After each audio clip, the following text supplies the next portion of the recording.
Well, we want to begin again having our Bible study from the book of Ephesians, and it's time from Ephesians in chapter 6. And so, if you get an opportunity, I'd love for you to sit down and to get a Bible out, follow along with the things we're going to study as we study together from Ephesians, and specifically Ephesians chapter 6. Now, we ended last time, Ephesians chapter 5, obviously. We ended last time talking about the connection with a husband and wife, and how the husband and wife relationship reflects Christ and the church. Ephesians 5 and verse 32 talks about this. And so we looked there together and saw that what Paul was talking about.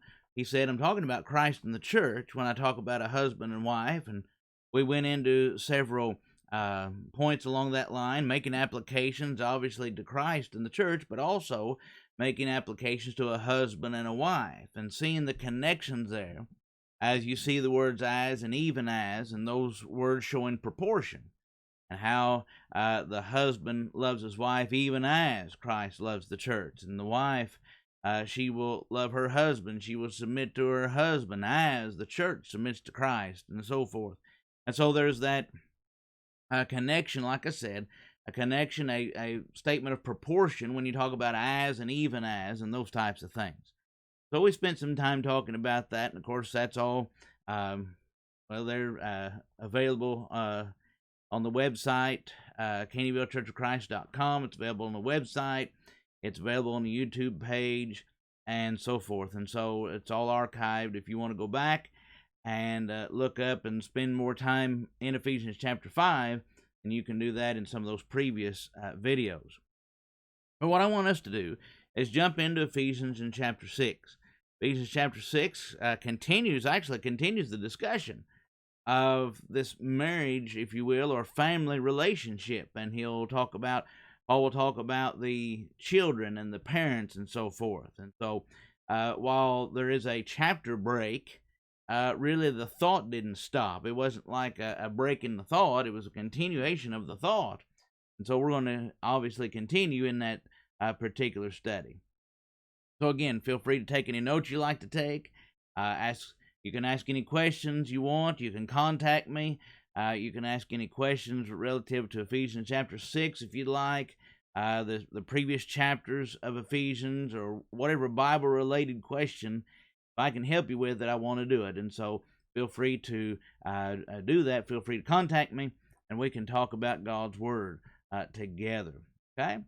And but before we begin in earnest in the book of Ephesians chapter 6, before we start, let's have a word of prayer.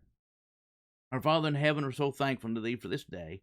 So thankful for all the blessings You give to us, and we're so thankful for this time we have, that we might study, we might learn from Thy will. Pray we might take the things that we study and use them, apply them to our lives.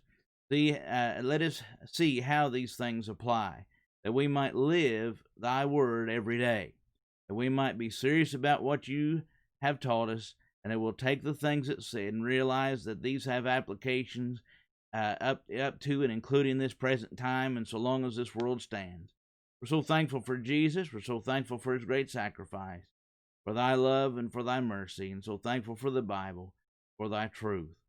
As You please be with those that's studying with us, pray that much and everlasting good will come from this work that's being put forth, and pray that there'll be an end to this disease here very soon, that we'll be able to have a handle on this and be able to overcome and come up with a solution here very soon. So thankful for Thy blessings, so thankful for Thy truth, so thankful for all the blessings You give, spiritual and material. As You please be with us through the remainder of this time, and we ask all these things in the name of Thy Son, Jesus. Amen.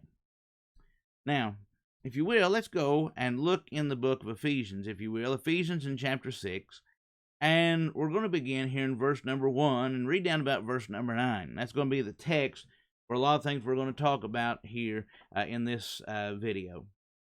He starts out in Ephesians 6 verse 1 saying, "Children, obey your parents in the Lord, for this is right. Honor thy father and thy mother," he said, "which is the first commandment with promise, that it may be well with thee, and that thou mayest live long upon the earth." Then he says, "Fathers, provoke not your children to wrath, but bring them up in the nurture and in the admonition of the Lord. Servants, be obedient, he says, to them that are your masters according to the flesh, with fear and trembling and singleness of heart, as unto Christ. Not with eye service as men pleasers, but as servants of Christ, doing the will of God, he says, from the heart, with good will doing service as to the Lord and not to men. Verse 8, knowing that whatsoever good thing any man doeth, the same shall he receive of the Lord, whether he be bond or free. And ye masters, do the same things unto them, forbearing and threatening, knowing that your master also is in heaven, neither is there respect of persons with him. And so we'll go back here to the first part, here, Ephesians chapter 6 and verse number 1, and we'll start there in just a moment. You remember, as we have been studying, that really you can divide the book of Ephesians into two pieces. The first 3 chapters having to do with laying that foundational truth of salvation, how we are saved, how it is possible to be saved, the role that Christ has played in this, and so on and so forth. That we have been dead in our sins, but Jesus Christ is able to make us alive, that we might be free from sin.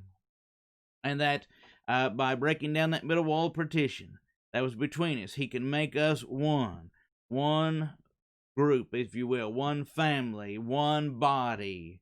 Ephesians 4 and verse 4 will talk about that.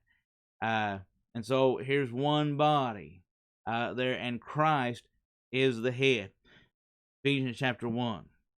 And so we noticed as well that there's 3 descriptions of Christ and the church in this particular book.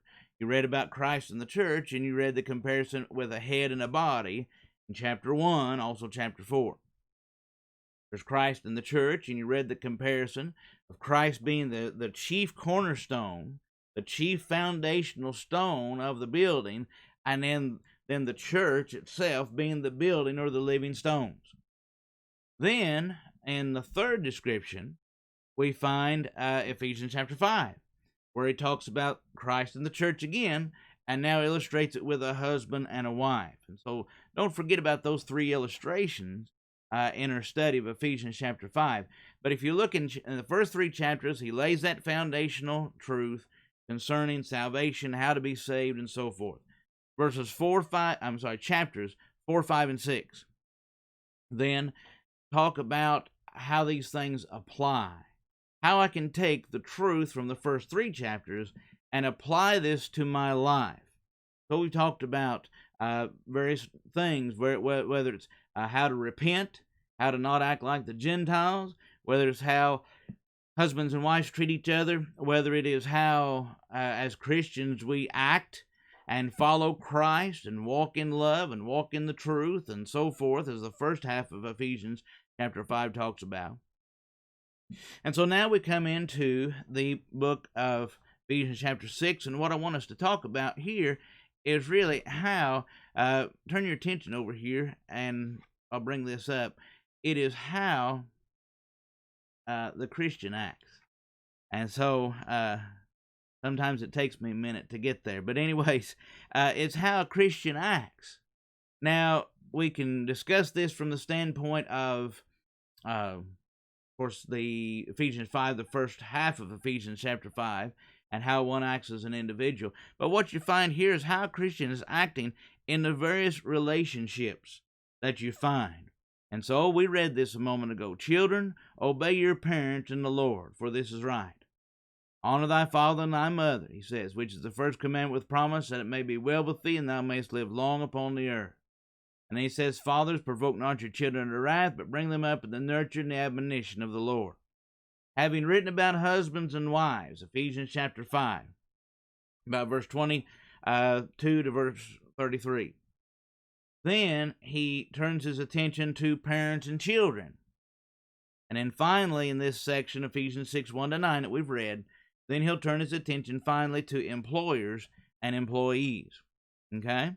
So I hope everybody's kind of up to date on that, and we kind of see how this is going to play out. And we're just going to take this a piece at a time. I want us to look at children and parents and that relationship first, and then we'll go to employers and employees, and that'll probably fill up our class time, at least this time, and then we'll start again, Ephesians chapter 6, verse 10, Lord willing, in another video. So, as we begin this study then, he's turned his attention and he's looking to the parents and the children and so forth. And notice here, he says that children are to act how toward their parents? Okay? Pretty straightforward. I hope you have the answer. But Ephesians chapter 6 and verse 1, children, obey your parents. And notice he says, I want you to obey them in the Lord, for this is right. To talk about in the Lord has to do with according to the Lord's authority. That's really what it has to do with. Some people have said, and I believe mistakenly, they've said, well, obey your parents in the Lord means being a Christian, whenever they're Christians. Well, if that's true, then the children of non-Christians don't need to be obedient? I mean, is that what that's saying then? Or I don't have to obey my parent if they're not a Christian, or maybe the children don't have to obey unless they're Christian. I never really understood that one completely. If you want to make the application of in the Lord, what does that mean? Well, really it means according to his authority. That's what it has to do with. And so you children, obey your parents in the Lord, for this is right. To obey your parents in the Lord then has to do with the idea of according to, again, God's authority. That means that when they tell you to do things, as a rule, parents are going to tell your children to do things that are true and honest. They're going to tell you things that you need to do, whether it's learning the rules of the house, whether it is how you treat other people. And certainly we see this and how that children need to conduct themselves. And parents are there to instruct them in that. You don't tell lies, and you don't steal from people, and you don't be a dishonest person. Don't do those kinds of things, and make sure that you speak in a clean way. You might say, at least sometimes little children are discouraged from cussing and saying all kinds of ugly things. Now, and before I get too far away from that, I do know there's exceptions, and I do know there's times when a child will say something and say some dirty word, and then a parent, instead of correcting them, will laugh at it and think it's funny. Don't do that. Don't do that to your children. All that's doing is encouraging something that shouldn't be encouraged. All that's doing is setting your child up for a lot of problems. Don't get that started. Don't teach your children or encourage your children to say dirty words, or to steal things, or to lie to people, or that kind of thing. And usually when children are starting out, they usually, we see their innocence, and we want to encourage that, don't we? And I don't know any parent who wouldn't. They see that innocence and they want to encourage that, and they want to make sure that the child, is innocent in those ways. But be that as it may, children, obey your parents in the Lord. Like I said, most of the time, a vast majority of the time, any of the rules that a parent would set forth for a child is something to help them. It's something to, whether from a physical standpoint or a spiritual standpoint, it's things it's going to do to help them. Like I said, whether it's don't tell a lie, and don't be stealing from people, and those types of things.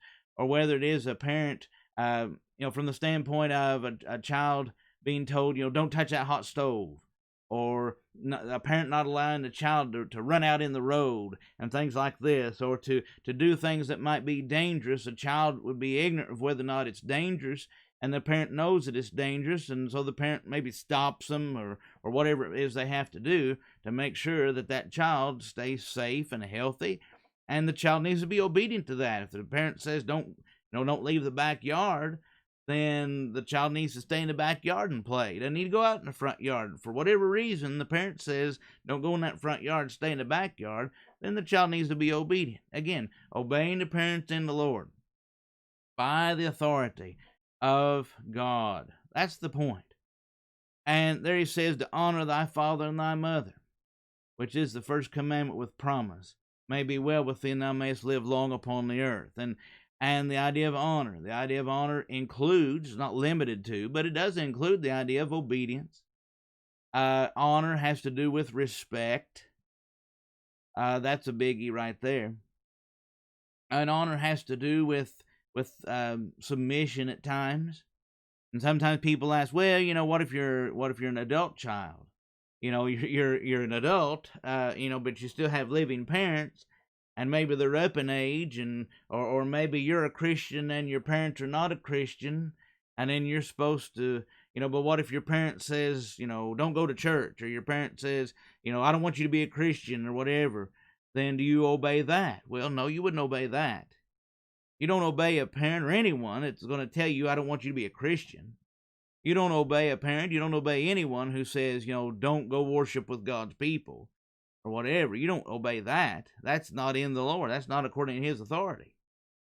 And sometimes you end up with adults who, with the living parents, and they say, well, I've had this estrangement with my parents and this and that, but then, I'm a Christian and I see this verse.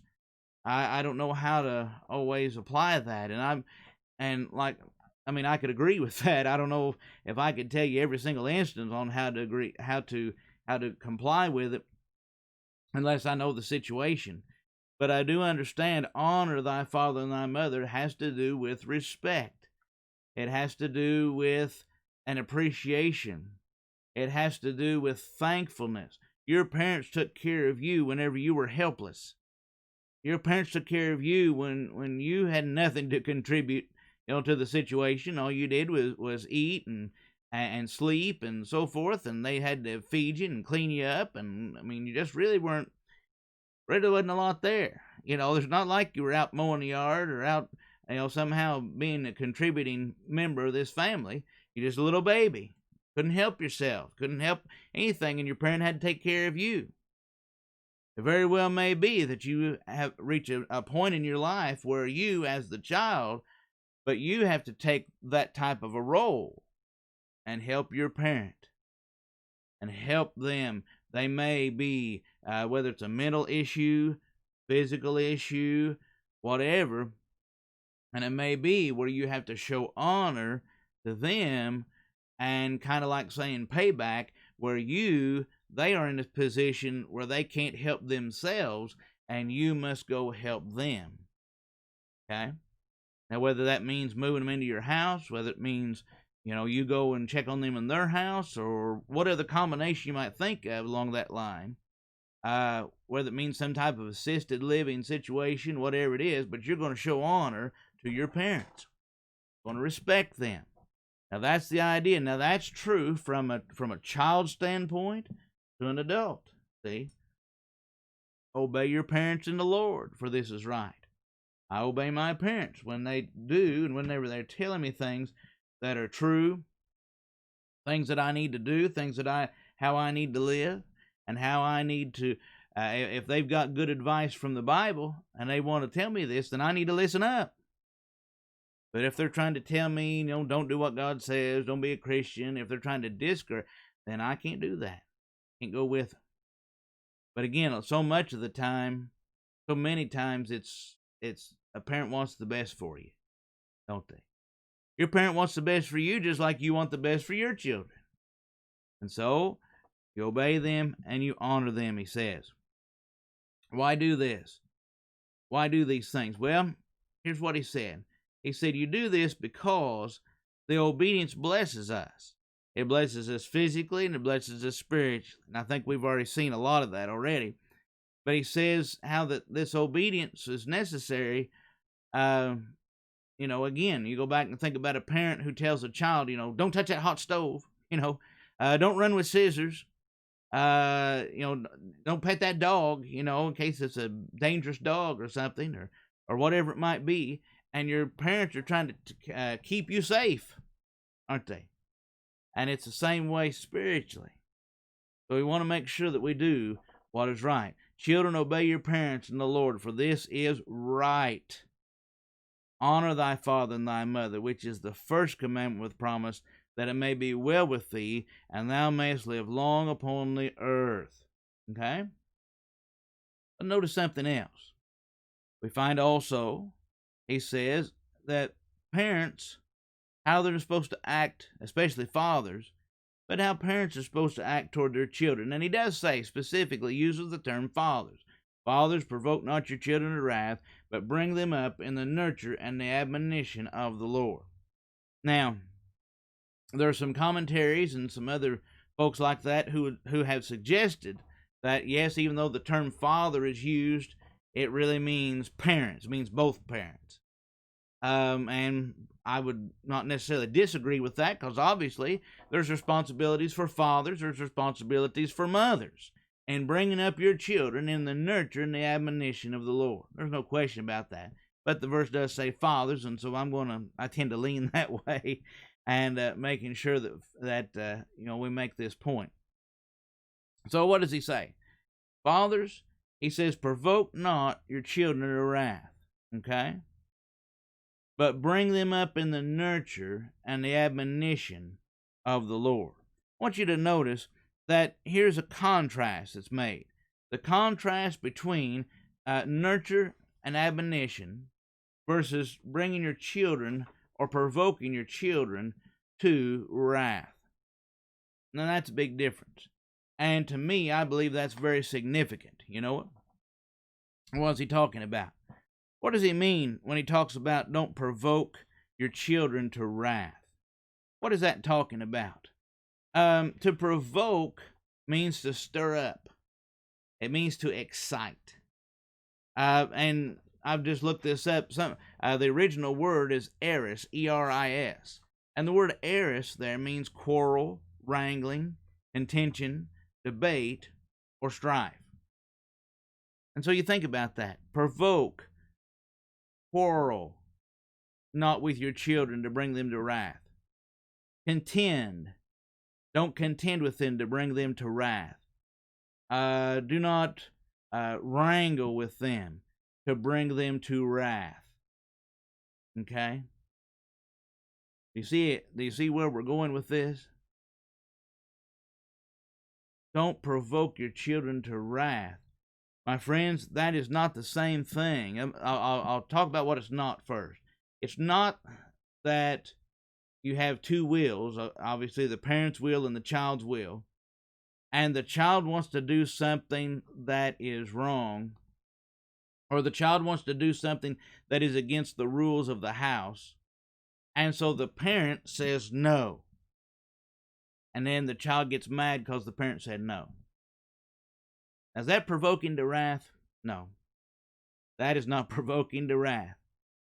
If you have the responsibility, parents, to make the rules of the house. You have the responsibility, parents, just as we're reading right here, to bring up in the nurture and the admonition of the Lord. Now, whenever you have this little tyke that comes along, and he decides or she decides that they don't want to do what the rules of the house are, or he decides or she decides they're not going to do what you have taught them, and they just decide that outright, and it's just to push the boundaries. It's to test the limits. And if you allow that to go on, then you're wrong. You have to tell them no sometimes. And you have to say, no, these are the boundaries, these are the rules, we're going to respect what's going on. And so whenever you talk about that, then if their little will gets upset, then that's okay. They can be upset and they'll get over it. That's not what provoke to wrath is talking about. It's not talking about, well, because we had a misunderstanding or a disagreement over a rule. As you can see, it means quarreling. It means wrangling. It means contention, debate, strife, and those types of things. It's something where we're trying to be very, very hurtful to your child. And I'm sorry, but there are folks who do that. And the things that they say and the way that they act, they end up being very hurtful. And it says you provoke them to wrath. The children end up being very hardened. They end up growing up to be very angry people. And that's a sad, sad situation. You know, I'll give you an example of this that has just gone all through me. Whenever I heard about it, it's bothered me ever since. And it shouldn't be that way, I know, but it is. Back after the election, or during the election year of 2016, It wasn't the exact election time, but it was in the race, in the campaign time of 2016. Of course, Donald Trump was running, and others were running, Democrats running, and so forth. But obviously, we know Donald Trump ran and he won. He became the president. Well, all right. So before this, during the campaign time, news came out that some school, uh, had the school children vote in a mock election. And they do that sometimes. And so, all right, children, vote in your mock election, and who are you going to vote for? And da da da da da. We'll see who the school children want for president, and it was all cute and sweet and all that. Well, this boy in particular comes home and tells his mother that in the mock election, he voted for Donald Trump. And again, it's a child. It means nothing. But what happened next? She threw a fit. She told that boy, get your clothes, get your suitcase. You're not going to live here anymore. Can you imagine that? And then she had the audacity to videotape it. So she videotapes herself yelling at this child, telling him, you get your stuff, you get your bags, you get your clothes. If you voted for Donald Trump, you don't belong in my house anymore. You need to get out of here. And this boy crying, wailing, begging his mother, please don't kick me out. Can you imagine?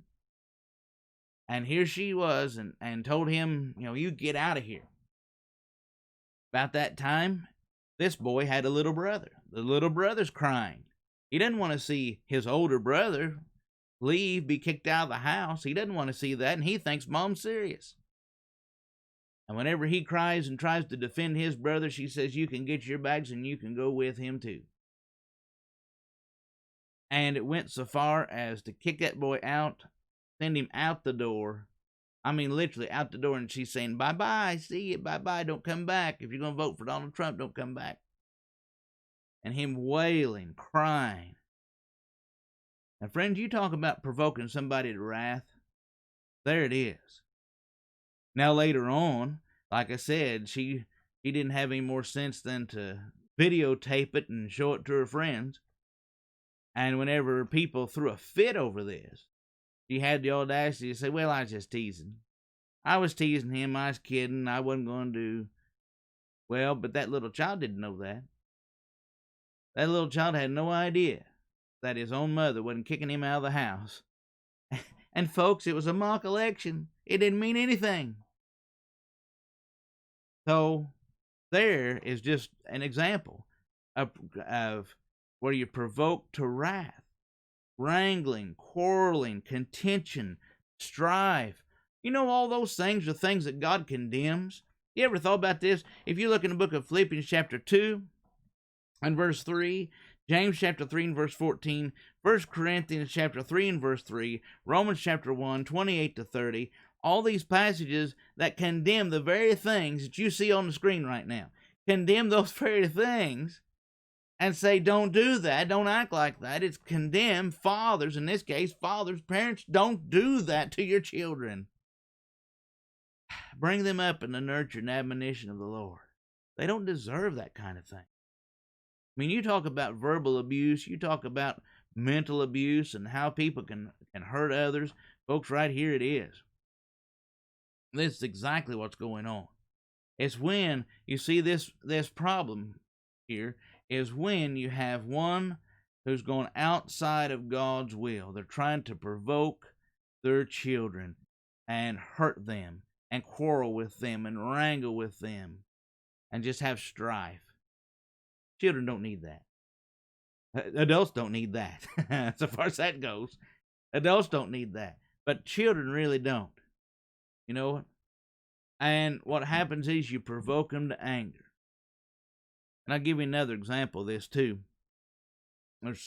There's a situation I became aware of where a dear friend of mine who, in her earlier years,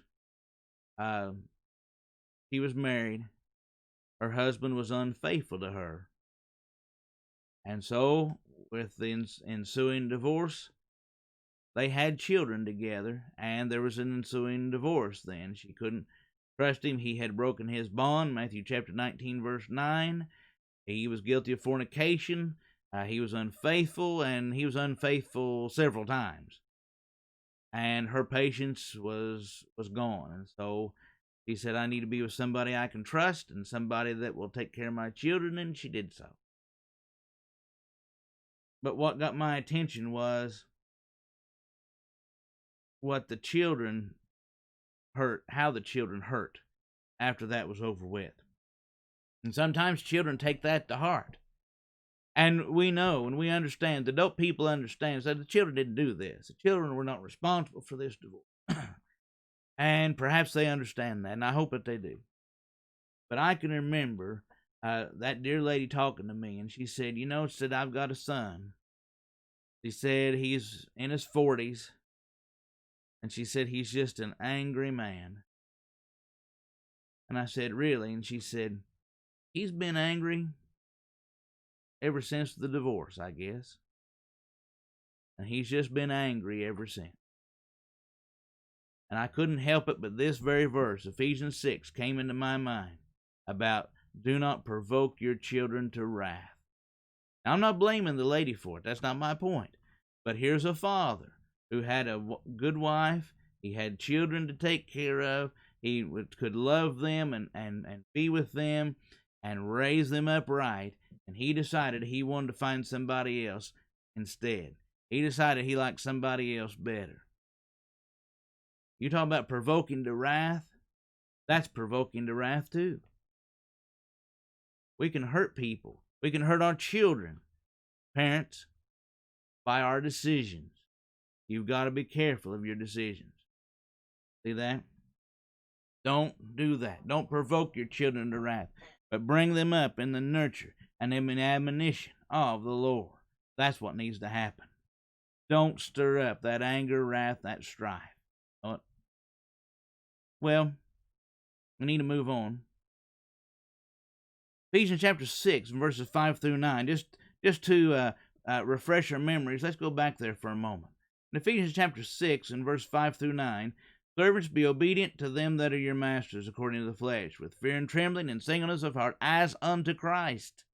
Not with eye service as men pleasers, but as servants of Christ, doing the will of God from the heart, with good will, doing service as to the Lord and not to men. Verse 7, now verse 8. Knowing that whatsoever good thing any man doeth, the same shall receive of the Lord, whether he be bond or free. Last verse. Verse 9. You masters, do the same things to them, forbearing and threatening, knowing that your master also is in heaven, neither is there respect of persons with him. So, whenever you think about this, we see again, it speaks to a master and slave situation. I would suggest to you that correlates, though, to employer and employee, really, because that would roughly be the idea. And I understand there's a difference between a master and a slave in a very real sense. But the idea of someone, having responsibility to work, to act, and so forth, and to do a certain work, and then this person expecting that work to be done. And again, I know I'm painting very broad right now, but I want to suggest to you that master and slave business does correlate in a way to employers and employees. And so, what does he say needs to be done? Well, how are the servants, or how are the employees, as it will, to act? Well, there again, just go back and look at that for a moment. Look at the passage. And you read this. What did you see here? Be obedient to your masters according to the flesh, he says, with fear and trembling, singleness of heart, as unto Christ. Notice, that is the comparison. There's that as again, showing proportion. He says, you need to obey just like you'd think if Christ was standing there, what would you do? Not with eye service as men pleasers, but doing the will of God from the heart. See, doing the will of God. How am I supposed to work? I'm supposed to work in a way that God, it's like God is watching me, because he is. doing the will of God from the heart, not with eye service as men pleasers. Eye service as men pleasers is the idea that you just work when the boss is around. You know anybody like that? That you might work at the factory, or you might work over, wherever it is that you work, and you're doing a certain job and so forth. But then here's this other person, they're real lazy, not doing anything. But boy, if the boss is around, if their manager's around, whoever has some clout or position over them, and buddy, now they're really getting with it and they're really working hard. And in the minute that person walks away, goes to their office, wherever they have to go, and then they're back being lazy again. That's eye service. That's men pleasers. They're just doing it to be seen by men. And he says, here's God saying through the Apostle Paul, you don't act like that. Whenever you work, you need to work from the heart. And again, as to the Lord and not to men. That's been said 3 times now. Verse 5, verse 6, verse 7. That here with this singleness of heart, to please God. Folks, that's what it's about. And that's what I need to appreciate. Whenever you're talking about an employer-employee situation, it is something that's very serious. He says also, masters have responsibility, don't they? Now, do you remember what the master's responsibility was? Do you remember what that was? Go back for a moment, and we'll see this. Ephesians 6 and verse 9. Your masters, do the same things to them. I like that. All the things that we just read in verse 5, verse 6, verse 7, all those things that he says, service to be. Now, masters, you do the same thing. You know what? Forbearing and threatening. In other words, you're not going to threaten them. No, and of course, in this day, you can be talking about threatening imprisonment, threatening their life, their very life. Of course, employers today, forbearing and threatening. Don't talk down to them. Don't talk mean to them. Don't talk ugly and unkind. You're supposed to be a Christian. You're supposed to be a Christian. Act like it. You know what? And that's one of the hardest things is whenever you have a Christian, especially whenever a Christian employs other Christians. And I can tell you a story about that too, where the employer was supposed to have been a Christian and he employed Christians, and that employer was doing everything except what that verse said. Oh, he was mean and ugly. And you think, how in the world could you ever say that you're going to be somebody that belongs to Christ and then act like that? Shame on you. He says, do the same things to them, knowing that your master's in heaven, neither is there respect of persons, he says. There is no respect of persons with him. Well, what does that mean? What does that mean? No respect of persons. What is that? No respect of persons. I mean, he doesn't respect people? No. What it means is he does not show partiality. In fact, I believe that several Bible versions say that there is no partiality. God does not show partiality, and so that's something we need to remember as well. Now we've talked about spent a lot of time on the fathers and the children. Of course, that's the basis and the grounding of our society. Really, is the family and the home and so forth. Don't forget those responsibilities.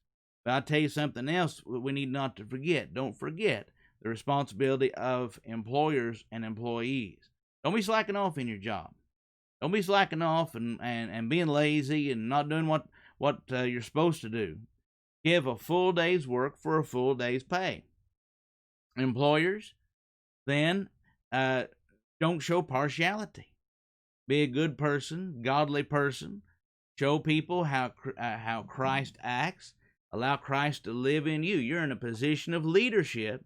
Not unlike leadership in a family would be. You're in a position of leadership here in this job. Act like Christ. And see the blessings that come when we act like Christ. Whether it's employer or employee, father, mother, child, act like Christ and see the blessings that come. Because they will come and in abundance. Okay? Well, let's go ahead and pause for this time. And we'll go ahead and quit. We'll come back, Lord willing, in another video and come back to Ephesians 6 and verse 10 and talk about that next section, and the armor of Christ, the armor of God, and so forth, and all those things that are so necessary to stand and withstand the devil. Okay, well, we'll go ahead and pause. Like I said, let's have a word of prayer, and then we'll conclude. Our Father in heaven, we're so thankful to Thee for this day. We're so thankful for our study, so thankful for all the things You give to us, and this instruction that we have, the truth that we have, that tells us as fathers and mothers how to treat our children, and tells us as children how to treat our parents. We're so thankful for this word that teaches employers and employees how to act and how to conduct themselves. And Lord, we're so thankful that Thy word is so true, it's so relevant, it is so versatile, that we can be Christians in every facet of life, in every relationship, whether it's work relationship, family relationship, our governmental relationship, our spiritual relationship, our personal relationship, and so on and so forth. We're so thankful for this, so thankful for Thy truth, and so thankful for all the blessings You give to us day by day. So thankful for Jesus and His great sacrifice, for His love, and for the truth that makes all these things possible. So thankful for the fact that You've allowed us and given us this opportunity to learn and to study and to grow. Pray that much and everlasting good comes from the efforts that's being put forth. We love You, and we so look forward to being in heaven one day, and we pray we can have that home in heaven when this life is over. And so with all these things being said, we do extend this prayer. I ask it all in the name of Thy Son, Jesus. Amen. And so thankful for the fact that you're here. Look forward to being with you very soon.